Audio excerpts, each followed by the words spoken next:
Bakını Gəncəyə aparıram. Gəncəyə gedirəm. Əziz Gəncəlilər, mən sizə təşəkkür edirəm. O mənə qucaq açdığı üçün, o sevgini göstərdiyi üçün çox təşəkkür edirəm. Və oradakı ağsaqqallar, oradakı elə qardaşlar, elə insanlar deyir ki, Nihan bəy, nə olar, gəlin buranı da qaynadaq da, buranı da bir hərəkət edək. Amma yaxşı ideyadır yeri gəlmiş. Valla, mən getdim İlqar bəy, mən sizə açıq deyim. Hər şey Bakıda olmamalı. Mən getdim, açıq, dedim, qoy gedim, görüm sonra.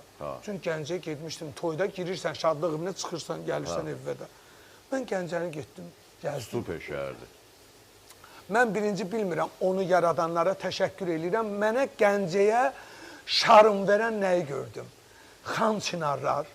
Gəncənin yaraşığa gətirən ki, o çinarı sevirəm, xan çinar.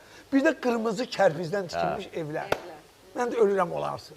Getdim, necə gəzdim, ora-bura gördüm, hə, gedək. Lazım. Gəldim, söhbət eləm. Eldəniz biraz başımın ətini yedi ki, Yunyan Bəsirlə danışırız, burada biz bu kütlə söhbəti var. Dedim, atam, mən də yazığam. Nə Bodruma qoyursan mən gedim, nə Lənkərana gedəmirəm. Nə heç yer gedəmirəm, nə dincəlmə, açığı deyil. Neçə ildir kollektivdən ayrıla bilmirəm, qardaş. Yəni, bir gün gedim, harasa gedəmirəm. Dedim, gəl, həm özümüz dincələk, çayın böyründə, möhtəşəm bir yer. O cəmaata da biz özümüzü, niyə? Yaxınlaşaq da, o cəmaat da bizi görsün. Elə də olmaz. Gedirəm, bəli.